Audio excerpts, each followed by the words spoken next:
तिकडे पुण्यामध्ये मात्र एक वेगळं चित्र आपल्याला पाहायला मिळत आहे। कोयता गँगच्या दहशतीनंतर पुण्यातील गुन्हेगारी संपवण्यासाठी पोलिसांना खडे बोल सुनावणारे उपमुख्यमंत्री अजित पवारच पुण्यामध्ये गुंडगिरीला प्रोत्साहन देत आहेत का असा प्रश्न विचारण्याची वेळ आली आहे। कारण महापालिका निवडणुकीसाठी पुण्यामध्ये दोन्ही राष्ट्रवादी एकत्र आल्यात आणि त्यामध्ये अजित पवारांच्या राष्ट्रवादीकडून मात्र काही गुंडांच्या कुटुंबातील सदस्यांना उमेदवारी देण्यात आली आहे। अजित पवारांच्या राष्ट्रवादीकडून नेमका कोणत्या गुंडाच्या कुटुंबामध्ये कुणाला उमेदवारी देण्यात आली आहे पाहूयात त्या संदर्भातला हा एक रिपोर्ट।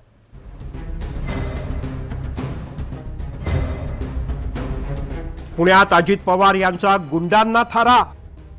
अजित पवार यांच्याकडून गुंड गजा मारणेच्या पत्नीला उमेदवारी।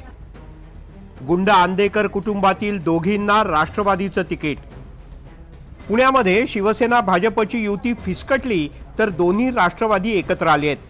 त्यामुळे भाजपच्या हातून महापालिका काबीज करण्यासाठी आता पवार काका पुतण्यांनी कंबर कसले। अशा वेळेला निवडून येणारा उमेदवार एवढा एकच निकष ठेवून सर्वच राजकीय पक्षांकडून उमेदवारी देण्यात आली आहे। उमेदवारी वाटपात सर्वाधिक चर्चेत आली आहे ती अजित पवार यांची राष्ट्रवादी आणि त्याचं कारणही तसंच आहे। कुख्यात गुंड गजा मारणे याची पत्नी जयश्री मारणे यांना राष्ट्रवादी अजित पवार गटाकडून उमेदवारी देण्यात आली आहे। जयश्री मारणे यांना राष्ट्रवादीनं प्रभाग क्रमांक 10 मधून निवडणुकीच्या रिंगणात उतरवलंय। गुंड गजा मारण्याची पार्श्वभूमी जबरदस्त आहे।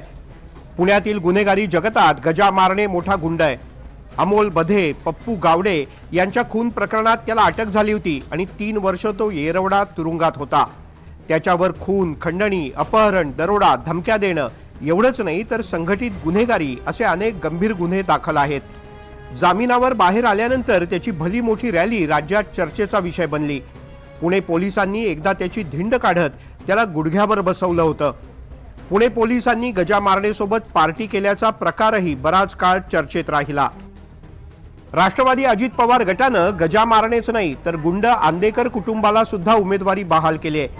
आयुष कोमकर हत्या प्रकरणात तुरुंगात असलेल्या बंडू आंदेकरनं अपक्ष म्हणून उमेदवारी अर्ज दाखल केलाय।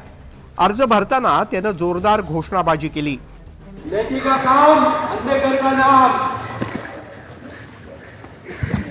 लेकी का काम, आंदेकर का नाम।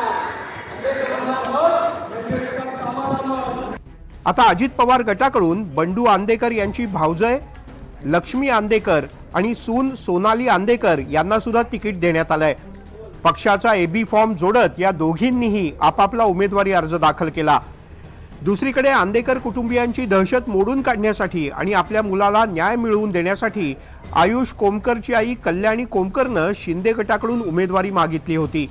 मात्र शिंदे गटाकडून त्यांना तिकीट मिळालं नाही। त्यामुळे कल्याणी कोमकर यांनी प्रभाग क्रमांक 23 मधून अपक्ष म्हणून उमेदवारी अर्ज दाखल केलाय। इतकंच नाही तर आंदेकर कुटुंबातील कुणाला कोणत्याही पक्षानं उमेदवारी दिली तर आत्मदहनाचा इशारा कल्याणी कोमकर यांनी दिला होता। म्हणजे बंडू आंदेकरांना ते माझे सख्खे वडील असून माझ्या मुलाचे आजोबा असून त्यांनी असं पाऊल उचललं, त्यामुळे मला आता त्यांच्याविषयी काही वाटत नाही। आणि त्यांनी जेव्हा माझ्या मुलाला मारलं तेव्हाच माझी सगळी नाती संपली आणि मला तर आता त्यांच्याविषयी काहीच वाटत नाही। माझी भूमिका जर का त्यांना तिकीट दिलं, मी अजूनही सांगते, जर का त्यांना तिकीट दिलं तर मी त्यांच्या पक्ष कार्यालयाबाहेर आत्मदहन करेल आणि मी हे खरंच करणार आहे। कारण का जिथं माझा मुलगा गेला तिथं मला पण जगण्याची इच्छा नाही। पुण्यात गुंडांच्या टोळ्या माजलेत। कोयता गँगनं तर धुमाकूळ घातला। चोऱ्या माऱ्या तर नित्याच्याच झालेत। अशा वेळेला पोलिसांना गुन्हेगारी मिटवण्याचे आदेश देणारे अजित पवार आपल्याच पक्षाकडून गुंडांच्याच नातेवाईकांना सर्रासपणे उमेदवारी देणार असतील तर पुण्यातली गुन्हेगारी संपणार तरी कशी? आणि याचं उत्तर स्वतः अजित पवार यांनीच द्यायला हवं। Bureau report, NDTV Marathi.